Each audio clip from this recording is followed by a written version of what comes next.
तो अगर बेटा हम कल के पेपर की बात करते हैं, तो जो कल का पेपर आपका होगा वो 2 पार्ट्स में हो रहा है, सब्जेक्टिव भी होगा और ऑब्जेक्टिव भी होगा। अगर मैं सब्जेक्टिव पेपर की बात करती हूँ, तो सब्जेक्टिव पेपर में सबसे पहले बेटा आपका जो क्वेश्चन नंबर 1 to 10 होगा, क्वेश्चन नंबर 1 to 10, ठीक है, ये आपके बेटा 1 मार्क्स वाले क्वेश्चन होंगे। 1 to 10 आपके 1 मार्क्स वाले क्वेश्चन होंगे। इसमें ये हो सकता है 5 आपके एमसीक्यू हो जाए, 2 या 3 आपके 1 वर्ड हो जाए या 1 लाइनर क्वेश्चन हो जाए, और 2 आपके अजर्शन रीजन वाले क्वेश्चन भी आएंगे। अजर्शन रीजन के भी 2 आपके क्वेश्चन आएंगे, ठीक है। अब बेटा आप लोगों को सबको पता है एमसीक्यू क्वेश्चन तो आप लोग सोल्व कर ही लोगे। एमसीक्यू कैसे होंगे? 1 वर्ड वाले हो जाएंगे। बच्चों को ना अजर्शन रीजन वाले में प्रॉब्लम आती है कि अजर्शन रीजन वाला क्वेश्चन कैसे होता है।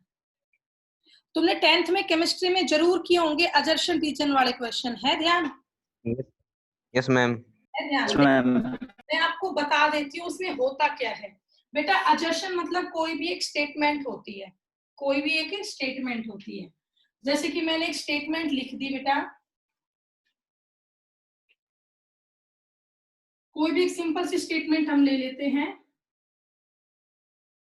NH out of NH3 and NF3, NH3 have higher dipole moment. NH3 have higher dipole moment. ऐसे मैंने एक अजर्शन लिया, ये एक स्टेटमेंट है। तो पहले आप ये देखो क्या ये स्टेटमेंट आपकी सही है? Out of NH3 and NF3, NH3 का डाइपोल मोमेंट ज्यादा होता है। क्या ऐसा होता है? कोई बच्चा बताएगा क्या ये अजर्शन ठीक है? बताओ बेटा, ये चैप्टर हमने पढ़ लिया, टॉपिक पूरा कर रखा है ना डाइपोल मोमेंट का। तो NH3 और NF3 में से किसका डाइपोल मोमेंट ज्यादा होता है? NF3। NF3। बाकी बच्चे बोलेंगे सचिन ने बताया, बाकी बच्चे बताएंगे ये स्टेटमेंट सही है या गलत है? गलत। गलत है। बाकी बच्चों को सुनाई दे रहा है? Yes ma'am. सोनाक्षी सुनाई दे रहा है बेटा? ठीक है, तो बताओ ये स्टेटमेंट सही है गलत है?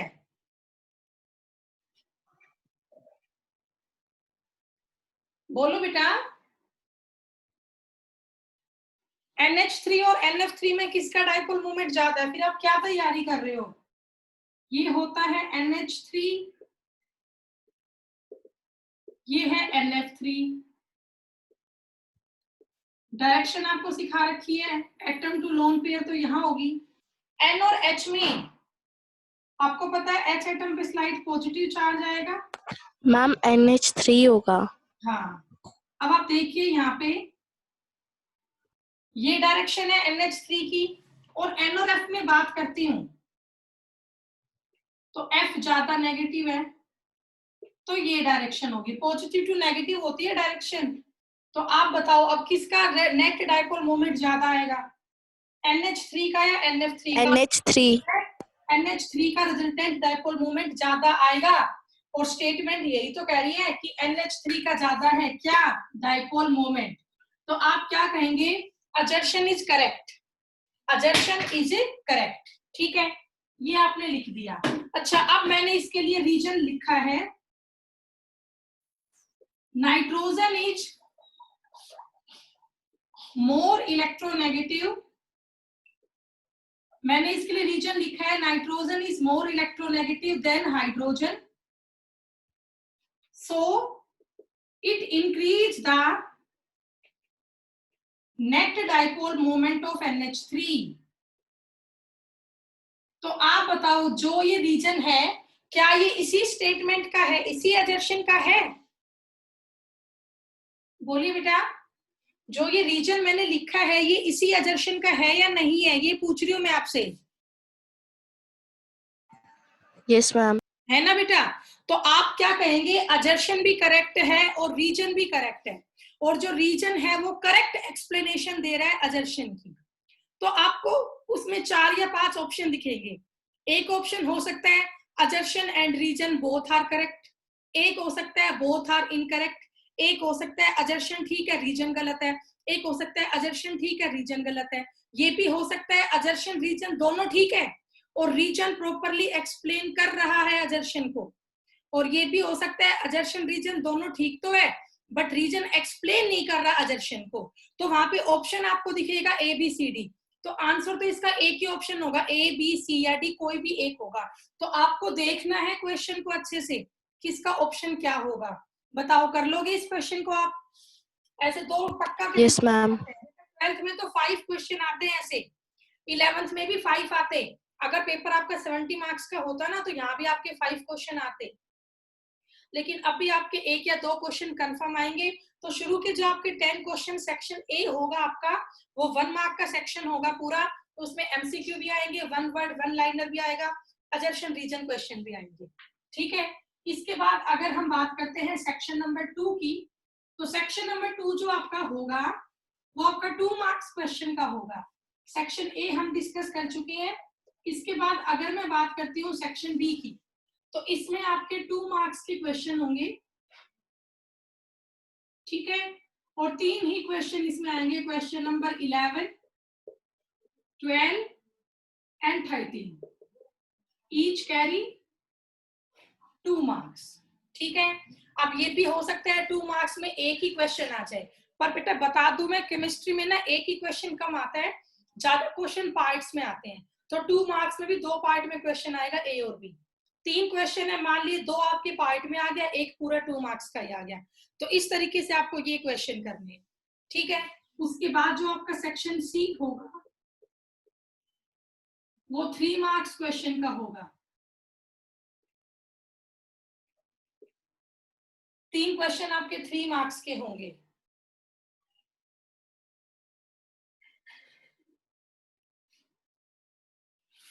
क्वेश्चन नंबर 14, 15 और 16, ये तीनों आपके 3 मार्क्स के होंगे। ठीक है बेटा, तो ये आपका good morning ma'am. Good morning बेटा, प्रणाम बेटा। कल भी कहा था गुड मॉर्निंग के कल्चर को भूल जाओ, प्रणाम पे आ जाओ। तो आपका जो सेक्शन सी होगा वो 3 मार्क्स के क्वेश्चन का होगा। इसमें आपके 3 क्वेश्चन होंगे, ईच कैरी 3 मार्क्स, तो 9 मार्क्स का पोर्शन आपका ये होगा। सेक्शन ए आपका 10 मार्क्स का था, सेक्शन 2 आपका 6 मार्क्स का है, 10 और 6 16। सेक्शन सी जो आपका है वो आपके 9 मार्क्स का है, 16 और 9 आपका 25 हो गया। उसके बाद जो आपका सेक्शन डी होगा उसमें 2 ही क्वेश्चन आपके होंगे और दोनों 5-5 मार्क्स के होंगे। ठीक है, क्वेश्चन नंबर 17 और 18 ये आपके 5 मार्क्स के क्वेश्चन होंगे। तो ये तो आपके पेपर का पैटर्न हो गया बेटा, इस तरीके से आपका पेपर आएगा। ओके, तो ये तो आपका बेटा पूरी बता दिया मैंने पैटर्न क्या है। अब किस चैप्टर से आपको पढ़ना क्या है, क्या टॉपिक इंपॉर्टेंट है, वो हम डिस्कस करेंगे यहाँ पे अब। ठीक है, तो शुरू करते हैं बेटा।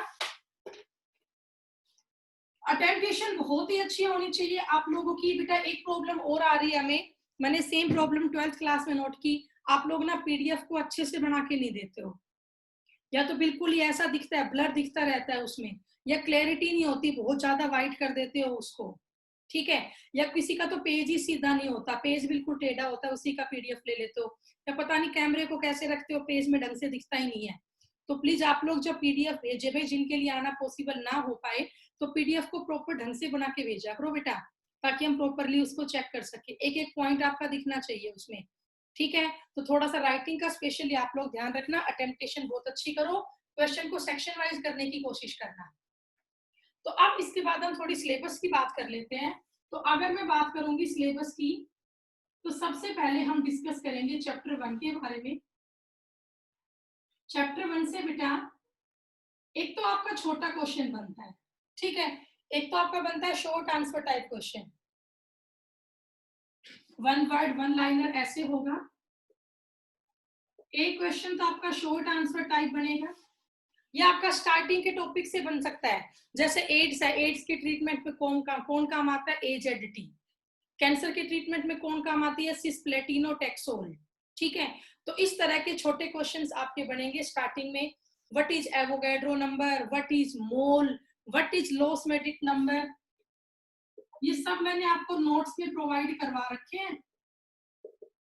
तो छोटा क्वेश्चन यहाँ से आपका बन सकता है डेफिनेशन वगैरह का, या वन वर्ड का, वन लाइन का सिग्निफिकेंट फिगर निकालना आ गया, राउंड ऑफ का क्वेश्चन आ गया। तो एक चैप्टर 1 से छोटा क्वेश्चन बनेगा। और अगर मैं इसमें न्यूमेरिकल की बात करती हूँ तो इसमें बेटा न्यूमेरिकल में क्या होगा? न्यूमेरिकल में अगर हम बात करेंगे तो यहाँ पर एक तो आपका टॉपिक है मोल कंसेप्ट का। आपको पता है लास्ट का टॉपिक हट चुका है। मैं एक बार आज फिर से ना आपका सिलेबस डाल दूंगी, डिलीटेड सिलेबस, कई बच्चों को शायद नहीं भी पता होगा, वो देख लेना। तो न्यूमेरिकल इस चैप्टर से कंफर्म आना है, 3 मार्क्स में आएगा शायद, तो मोल कंसेप्ट में से या कंसंट्रेशन में से। कंसंट्रेशन में आपको पता होगा मोलैरिटी, मोलैलिटी, नॉर्मलिटी, ये सब होता है। तो मोल कंसेप्ट से क्वेश्चन आएगा, या कंसंट्रेशन से न्यूमेरिकल आता है, या यहाँ पे सबसे मेन स्टिकोमेट्री से न्यूमेरिकल आता है। स्टिकोमेट्री से, स्टिकोमेट्री नहीं तो बेटा लिमिटिंग रिएजेंट, स्टिकोमेट्री भी नहीं तो लिमिटिंग रिएजेंट। ये 4 आपके बहुत ही इंपॉर्टेंट टॉपिक है न्यूमेरिकल के हिसाब से। इन टॉपिक से आपके न्यूमेरिकल बनते हैं, चाहे मोल कंसेप्ट से आए, चाहे आपके कंसंट्रेशन के टॉपिक से आए। स्टिकोमेट्री में 3 आपके रिलेशनशिप है, mass mass relationship, mass volume relationship, volume and volume relationship, और एक आपका है लिमिटिंग रिएजेंट का टॉपिक। तो ये सारे टॉपिक आपको 1 बाय 1 तैयार करने हैं इस चैप्टर में से। 3 मार्क्स का न्यूमेरिकल कंफर्म है इसमें से बेटा, मे बी 2 का हो जाए, 19-20 का फर्क हो सकता है, बट इसे मैक्सिमम टाइम 3 मार्क्स का न्यूमेरिकल इस चैप्टर से आता है। तो आप चैप्टर नंबर 1 को इस तरीके से तैयार करेंगे। बेटा एक और बात, आप लोग कोशिश करें कि आप एनसीईआरटी के क्वेश्चन जरूर करें। सभी बच्चों के पास जो भी आपकी बुक है, रेफरेंस बुक वगैरह जो भी है, तो एक बार आप जरूर उस रेफरेंस बुक में से एनसीईआरटी के क्वेश्चन जरूर डिस्कस करें, क्योंकि जो मोस्टली पेपर आपका होता है वो एनसीईआरटी बेस्ड ही होता है। ठीक है, तो एक बार आप लोग जरूर एनसीईआरटी क्वेश्चन को पढ़ लें। तो इस तरह से अपना चैप्टर नंबर 1 आप तैयार करोगे। एक छोटा क्वेश्चन आपका बनता है 1 मार्क्स के हिसाब से, और एक आपका न्यूमेरिकल का पोर्शन आता है, एक न्यूमेरिकल कंफर्म है। ये 4 या 5 टॉपिक चैप्टर 1 में आपके हैं, इनमें से किसी भी एक टॉपिक से आपका न्यूमेरिकल कंफर्म आता है 3 मार्क्स में। ओके, तो आपको इस तरीके से अपना चैप्टर नंबर 1 है वो प्रिपेयर करना है। अब इसके बाद अगर हम चैप्टर नंबर 2 पे आते हैं, तो चैप्टर नंबर 2 की मैं बात करूं तो यहाँ से एक डेरिवेशन आने के पूरे चांसेस है। चैप्टर नंबर 2 से कई टॉपिक है, उनमें से किसी भी एक टॉपिक से आपका डेरिवेशन आ सकता है।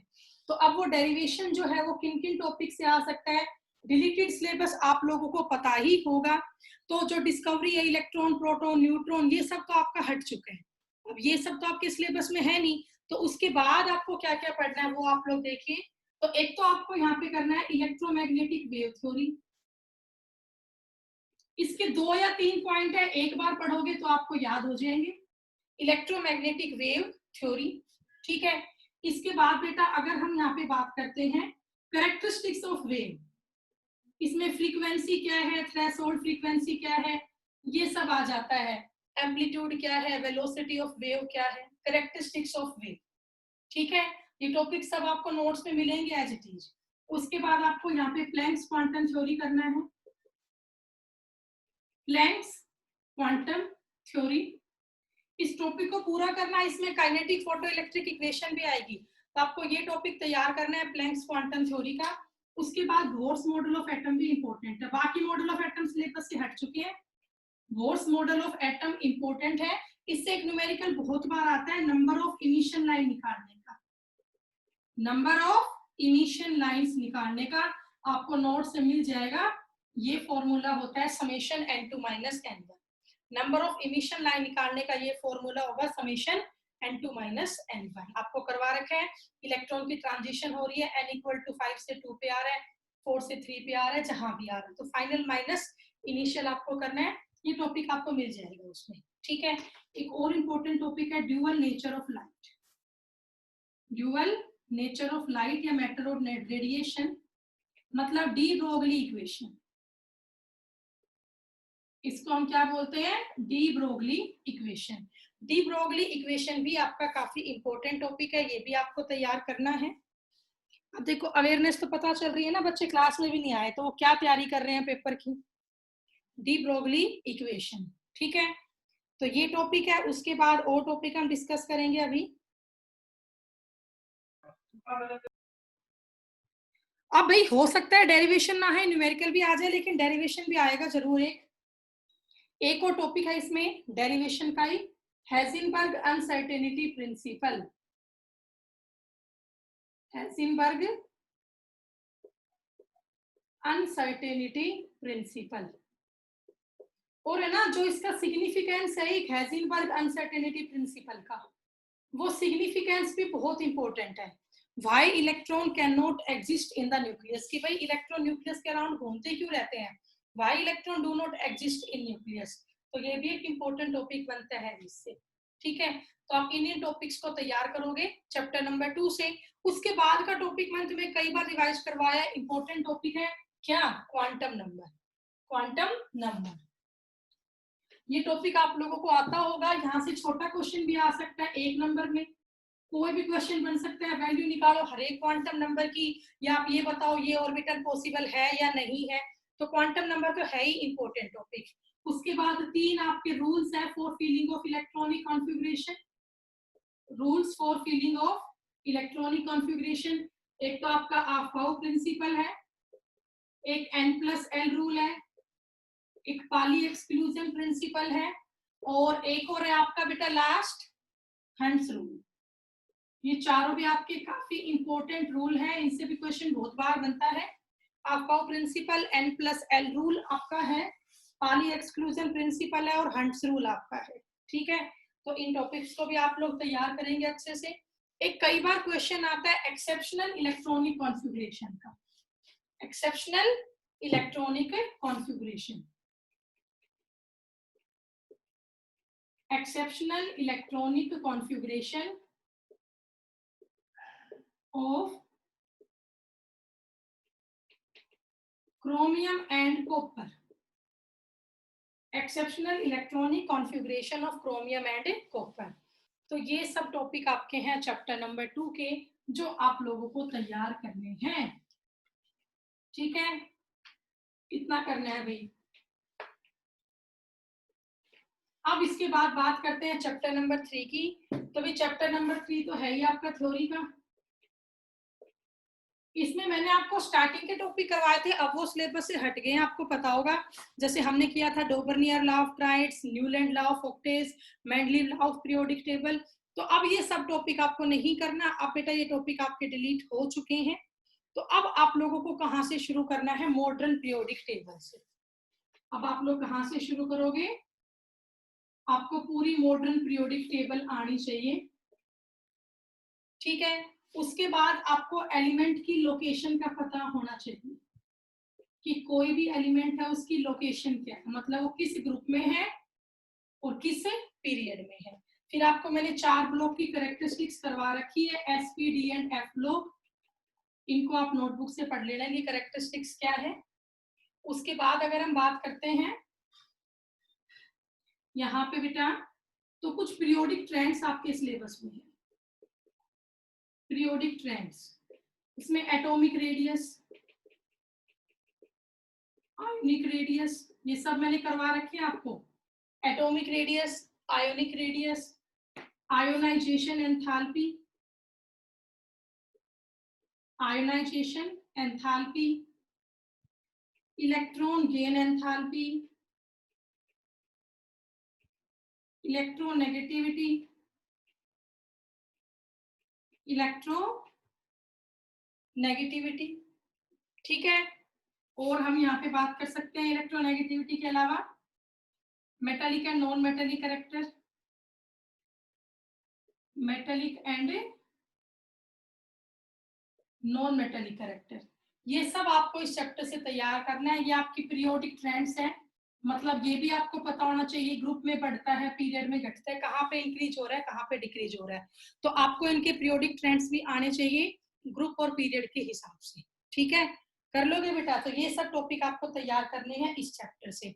और इस चैप्टर में ना क्वेश्चन किस तरीके से आएगा, 2-3 एलिमेंट आएंगे और आपसे उनमें से पूछेंगे बताओ किसकी एंथैल्पी ज्यादा है, किसकी इलेक्ट्रोनेगेटिविटी ज्यादा है। जैसे कि इंपॉर्टेंट क्वेश्चन है ये,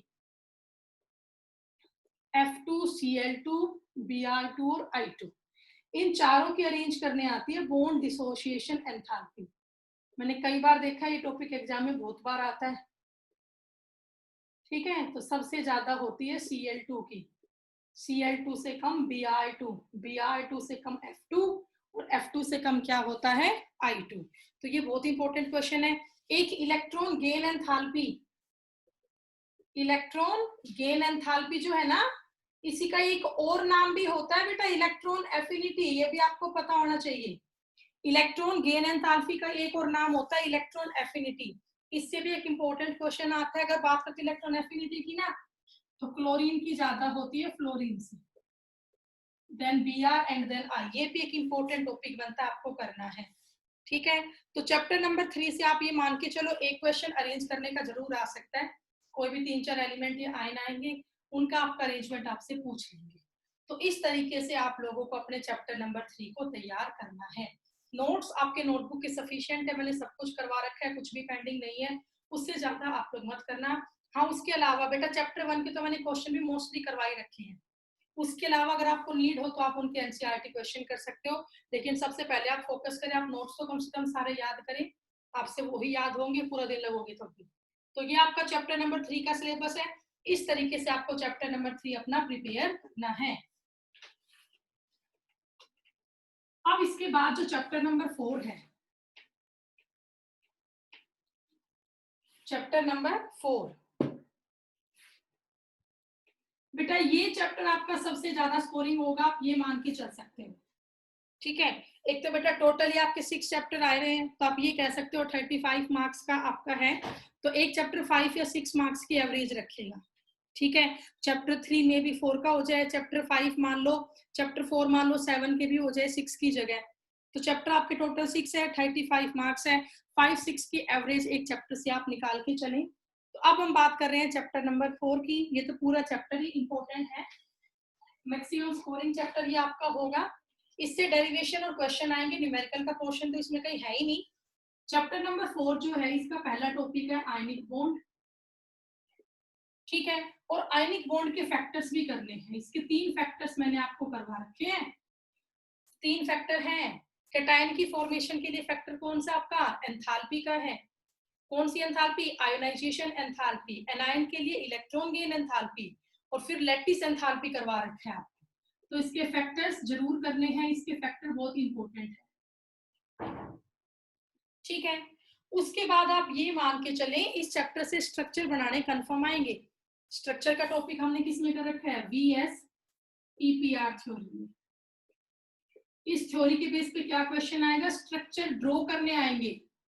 एक बात और, जो भी आप स्ट्रक्चर ड्रॉ करो वो कोशिश करो पेंसिल से करो, ताकि आप गलत भी करते हो तो आप उसको इरेज करके ठीक तो करो, या 100% बिल्कुल श्योर है कि मुझसे गलती के चांसेस है ही नहीं, तो आप पेन से ड्रॉ कर दे। बहुत अच्छा, हम ड्रॉ पेन से ही कर देंगे, तब तो आपका अलाउड है, अदरवाइज आप लोग पेंसिल से स्ट्रक्चर ड्रॉ करोगे, ठीक है। तो VS-EPR थ्योरी से स्ट्रक्चर ड्रॉ करने आते ही आते हैं, आप ये मान के चले, ओके। उसके बाद अगर मैं बात करती हूँ limitations of octet rule, limitations of octet rule, ये भी आपका इंपॉर्टेंट टॉपिक है, छोटा सा टॉपिक है, 2 मिनट में हो जाएगा ये तो। VS-EPR थ्योरी पे फोकस करना, देन आपको VBT थ्योरी करनी है। इसके तो सारे टॉपिक इंपॉर्टेंट है, किसी भी टॉपिक से क्वेश्चन बन सकता है। VBT theory, valence bond theory. VBT theory में आपकी 2 टर्म है, एक तो आपका है on the base of overlapping,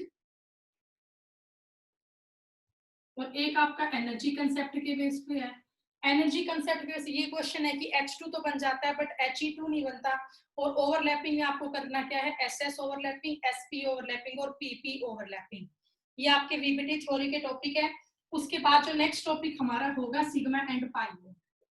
sigma and pi bond को आप डिफरेंस की फॉर्म में याद कर लेना, साथ में कोई भी कंपाउंड आपका बना हुआ आ सकता है, और उस कंपाउंड में आपको क्या निकालने पड़ेंगे, number of sigma and pi bond.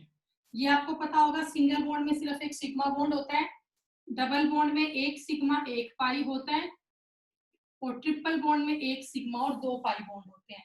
तो सिग्मा एंड पाई बॉन्ड आपके निकालने आ सकते हैं, कोई भी कंपाउंड आपका बना हुआ आएगा उससे हो सकते हैं, ठीक है। उसके बाद बेटा रेजोनेंस का टॉपिक है, किसी का भी ड्रॉ करवा सकते हैं आपसे रेजोनेटिंग स्ट्रक्चर। कोऑर्डिनेट बॉन्ड का टॉपिक है, ये चैप्टर काफी लेंथी है।